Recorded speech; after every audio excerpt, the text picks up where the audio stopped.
dalilu li qalbi inda jahli wa hayrati ya Rabbi mati'ni bisirri hurufi wa nawwir bihi qalbi wa sam'i wa muqallati fasalli wa sallim ya ilahi ala nabi wa alihi wa ashabim bihim tubuyati a'udhu billahi minasyaitonir rajim bismillahirrahmanirrahim alhamdulillahi rabbil alamin ar-rahmanirrahim maliki yaumiddin iyyaka na'budu wa iyyaka nasta'in ihdinas siratal mustaqim siratal ladzina an'amta 'alaihim ghairil maghdubi 'alaihim waladdallin rabbighfirli wa liwalidayya wa lil muslimina amin bismillahirrahmanirrahim qala rabbi shrah li sadri wa yassir li amri wahlul 'uqdatam min lisani yafqahu qawli la haula wala quwwata illa billahil aliyyil azim bismillahirrahmanirrahim ar-rayhanu wa jannatun na'im farawhu wa rayhanu wa jannatun na'im farawhu wa rayhanu wa jannatun na'im bismillahirrahmanirrahim Allahumma inni as'aluka fahman nabiyina wa hifdzal mursalin Allahumma wadini bil ilmi wa zayyinni bil hilmi wa akrimni bit taqwa wa jammilni bil afiyati ya arhamar rahimin. Assalamualaikum warahmatullahi wabarakatuh. Hari-hari yang diharamkan untuk berpuasa apa saja?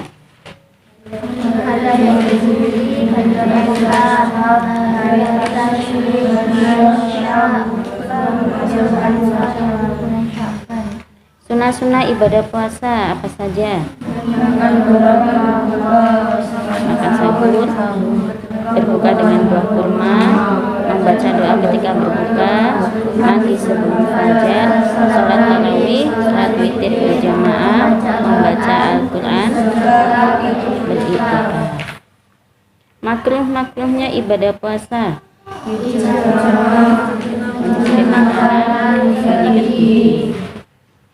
Hukum-hukum yang bertalian dengan ibadah puasa. Yang pertama adalah hukum jika kemasukan air waktu mandi. Apabila air masuk ke dalam tubuh pada waktu mandi, apakah membatalkan puasa atau tidak? Maka hukumnya dapat diperinci sebagai berikut. Apabila mandinya itu mandi wajib atau sunnah. Mandi wajib seperti contohnya mandi suci dari junub, mandi suci dari haid, nifas, yaitu contoh dari mandi wajib. Apabila mandinya itu mandi wajib atau mandi sunnah contohnya seperti mandi di hari Jumat, mau melaksanakan sholat Jumat, maka masuknya air tanpa sengaja itu tidak membatalkan puasa. Tetapi jika mandi itu adalah mandi mubah, mandi untuk membersihkan badan, mandi karena hawanya panas sehingga kita mandi supaya badan menjadi segar, maka hukumnya adalah jika kemasukan air batal puasanya. Dan jika mandinya di kolam renang dengan berenang, maka hukumnya pasti adalah batal puasanya. Baik mandi dengan cara berenang itu adalah mandi wajib atau mandi sunnah atau mandi mubah, tetap batal puasanya. Karena sebab berenang itu pasti air itu masuk ke dalam tubuh. Itu tadi perincian daripada hukum kemasukan air di saat mandi. Jadi perinciannya ada 3. Yang pertama yaitu apa? Apabila mandinya adalah mandi wajib atau mandi sunnah, maka masuknya air tidak sengaja itu tidak membatalkan puasa. Yang kedua, jika mandinya mubah atau hanya untuk membersihkan badan saja, maka batal puasanya. Yang ketiga, jika mandi di kolam renang baik mandi wajib ataupun wajib mandi hukum. Ya, jika mandi di kolam renang dengan berenang, baik itu mandinya wajib, sunnah atau mubah, maka tetap membatalkan puasa. Hukum yang kedua yaitu hukum berkumur dan istinsyak saat berpuasa. Istinsyak itu adalah memasukkan air ke dalam hidung lalu mengeluarkannya. Ini biasanya kita lakukan saat berwudu. Dalam wudu, berkumur dan istinsyak itu hukumnya sunnah. Tetapi kalau kita lakukan saat kita berpuasa, maka ada hukum tersendirinya. Nah, jika kita berpuasa kemudian berkumur dan beristinsyak sehingga air itu masuk ke tenggorokan atau masuk sampai ke pangkal hidung, maka batal puasanya. Tetapi jika berkumur dan istinsyaknya itu tidak berlebihan, hanya sekedarnya saja, maka hal itu tidak membatalkan puasa. Jadi perbuatan yang disunahkan dalam wudhu, yang mana jika tidak berpuasa itu hukumnya sunnah, tapi kalau misalkan kita puasa maka tidak disunahkan lagi, karena mengkhawatirkan air itu akan masuk ke dalam tubuh sehingga membatalkan puasa. Yang ketiga yaitu hukum menyikat gigi saat berpuasa. Menyikat gigi atau memakai siwak, apabila memakainya setelah masuknya waktu sholat zuhur, hukumnya adalah makruh, karena hal itu dapat menghilangkan bau mulut. Dan jika menyikat giginya dengan odol lalu tertelan odolnya itu, maka batal puasanya. Perlu diingat lagi bahwasanya hikmah dimakruhkannya menyikat gigi itu karena bau mulut bisa hilang pada saat itu. Karena sebab bau mulutnya orang puasa itu seperti itu lebih harum daripada misik di sisinya Allah. Makanya Allah suka dengan bau mulutnya orang puasa. Yang keempat adalah hukum menelan air ludah saat berpuasa. Menelan air ludah itu tidak membatalkan puasa, karena memang air ludah ini benda yang tidak di luar dari mulut tetapi sudah ada di dalam mulut. Menelan ludah itu tidak membatalkan puasa dengan 3 syarat. Yang pertama yaitu air ludah itu murni, tidak bercampur dengan sesuatu. Jadi memang murni air ludah, tidak bercampur dengan minuman, tidak bercampur dengan sisa makanan, tidak bercampur dengan darah. Jika ditelan maka tidak membatalkan puasa. Tetapi jika air ludahnya itu bercampur dengan darah, bercampur dengan sisa makanan, bercampur dengan sisa minuman, jika ditelan baik sengaja tidak, maka membatalkan puasa, karena termasuk dari memakan sesuatu. Kecuali jika sulit dipisahkan, misalkan kita sudah berusaha untuk membersihkannya tapi tidak mau hilang, kemudian keikut masuk, maka hal itu tidak membatalkan puasa. Syarat yang kedua yaitu hendaknya air ludah itu suci, tidak bercampur dengan benda najis, tidak bercampur dengan darah, tidak bercampur dengan nanah. Apabila tercampur maka batal puasanya. Dan syarat yang ketiga yaitu air ludah yang dia telan selama masih di dalam mulut tidak membatalkan. Berbeda jika air ludahnya itu sudah keluar. Jika air ludahnya sudah keluar kemudian kita masukkan lagi dan kita telan, maka hal itu membatalkan puasa. Visual ada yang tanyakan?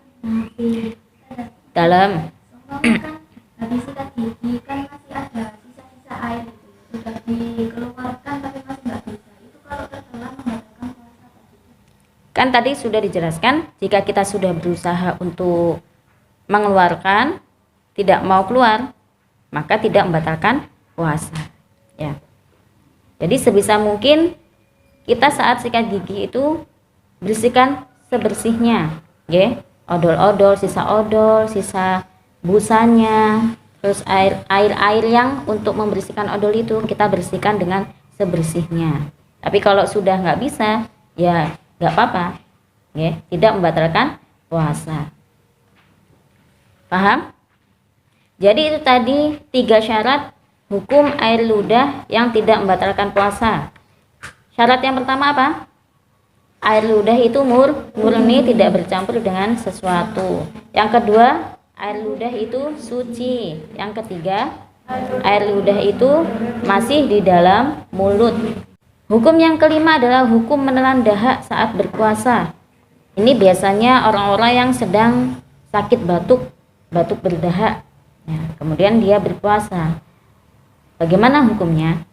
Hukum menelan dahak saat berpuasa tidak membatalkan puasa, kecuali jika dahak tersebut sudah nyampai di ujung tenggorokan, yaitu tempat makhrajnya ha dan kha. Kemudian ditelan, maka batal puasanya. Bisa dirasakan nggih? Tempat makhrajnya kha. Coba kha. Nah, di situ tempatnya. Kalau misalkan dahaknya sampai di tempat kha, kemudian kita telan lagi, maka hal itu membatalkan puasa.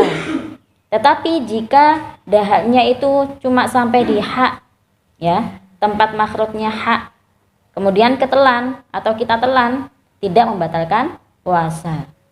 Apalagi kalau dahaknya sudah nyampe di makhrajnya qaf, ya, di pangkal lidah, ya, kemudian kita telan, maka itu pasti membatalkan puasa karena tepatnya kho aja udah batal, apalagi di tempatnya qaf, ya, yang lebih tinggi lagi. Qaf, ya, qaf kan di ujung lidah. Kalau kho masih di tenggorokan tapi di paling atas, nggih. Kho. Nah, kalau di situ kita telan lagi, batal puasanya. Kalau ragu, ya keluarkan saja, nggih. Kalau ragu ini sudah di tempatnya kho atau masih di tempatnya ha, ya keluarkan saja untuk mencegah akan batalnya puasa. Yang keenam, hukum mencium atau memeluk istri saat berpuasa. Jika mencium atau memeluk itu tanpa ada halangan, ya, mencium tanpa ada halangan, misal kain, memeluk juga tanpa ada halangan, semisal dengan halangan pakaian baju, dan tergerak syahwat, timbul syahwat, maka hal itu adalah haram karena tergerak untuk melakukan berhubungan atau bersetubuh, sehingga hal itu dapat membatalkan puasa dan juga menyebabkan dosa.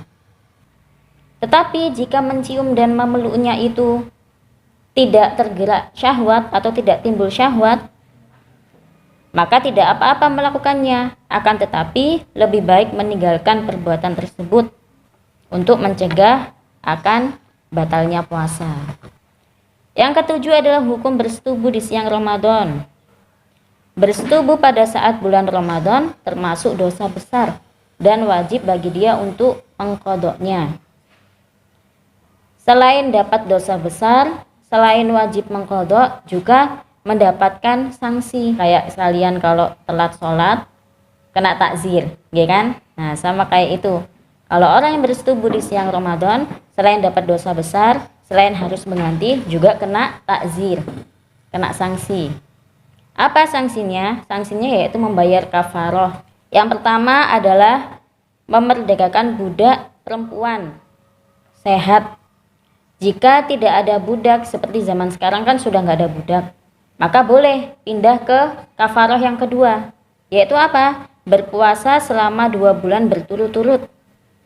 Jika tidak mampu berpuasa selama 2 bulan berturut-turut, diakibatkan karena orang sudah tua, orang yang sudah jumpo, atau karena memang orang itu sudah sakit-sakitan.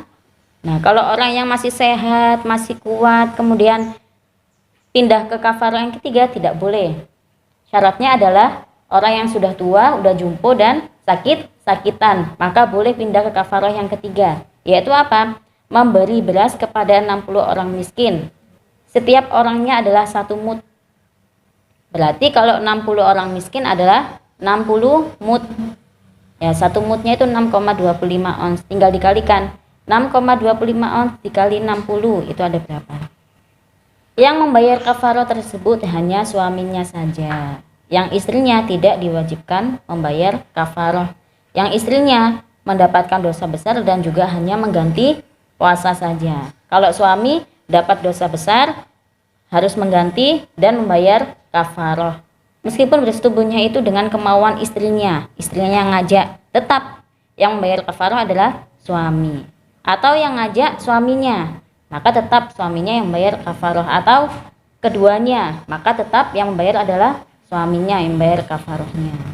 Tetapi sama, dapat dosa keduanya dan wajib mengganti, dan si suami harus membayar kafaroh. Oke? Jadi harus hati-hati kalau sudah menikah pada saat bulan Ramadan, hati-hati. Oke? Kalau dekat dengan suami, ya nggak apa dekat, tapi jangan sampai menimbulkan syahwat. Untuk yang kafaroh yang 2 bulan berturut-turut, jika dia tidak berpuasa sehari, maka kembali ke awal. Ngoten nggih? Misal si suami sudah puasa 1 bulan, kemudian keesokannya nggak puasa, maka tidak terhitung 1 bulannya itu. Harus kembali dari awal lagi. Misalkan kalau kafaroh ini juga dibebankan ke wanita, maka nggak akan selesai. Kenapa? Karena wanita mengalami haid. Ya, baru 15 hari puasa, ternyata besoknya haid. Kayak gitu terulang terus, kan nggak selesai. Kasihan. Ya, makanya kafaroh ini dibebankan kepada suami. Akan tetapi menjalankan kafaroh ini tidak wajib kecuali jika terkumpul syarat-syarat berikut. Syarat yang pertama yaitu jika dia melakukan persetubuhan itu karena lupa, terpaksa, atau tidak tahu hukumnya, maka tidak wajib membayar kafaroh. Syarat yang kedua yaitu tidak dipaksa melakukannya, karena kalau dipaksa maka tidak wajib kafaroh. Dan yang ketiga syaratnya yaitu persetubuhannya itu bukan di bulan Ramadan, maka tidak wajib membayar kafaroh, karena kafaroh ini, sanksi ini hanya untuk orang-orang yang bersetubuh di bulan Ramadan. Kalau selain di bulan Ramadan, misalkan si istri sedang puasa qada Ramadan, kemudian suami meminta, kemudian saat istrinya membatalkan puasa, maka tidak membayar kafaroh. Syarat yang keempat yaitu orang yang sedang dalam bepergian atau musafir.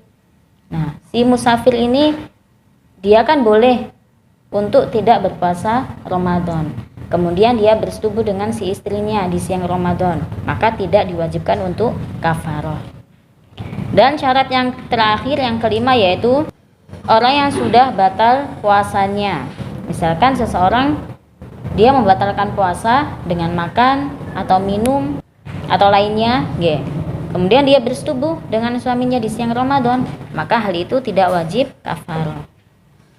5 syarat itu yang tidak mewajibkan untuk membayar kafaroh. Visual.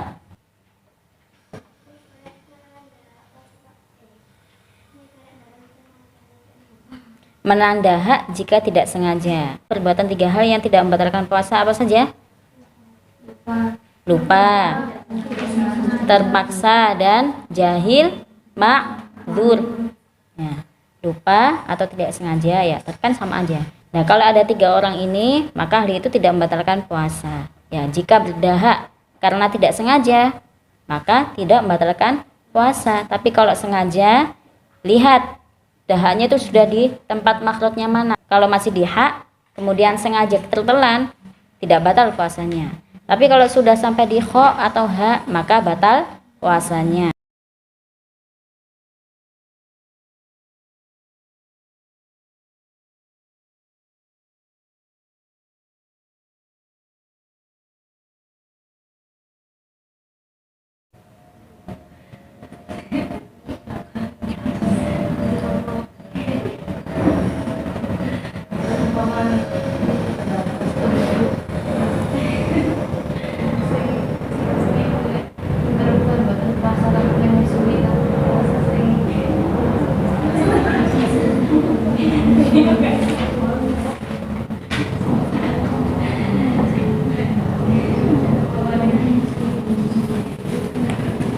Ya nggak apa-apa, nggak usah malu, kan sama-sama perempuan. Kula paham maksudnya pean. Jadi jika ada seorang wanita sedang menyusui, terus dia tidak berpuasa, Terus suaminya meminta, ya kan, meminta untuk bersetubuh. Nah, bagaimana hukumnya? Ya, yang ditanyakan itu hukum yang apa? Hukum puasanya batal atau tidak, atau hukum membayar kafarah atau tidak, atau hukum yang mana?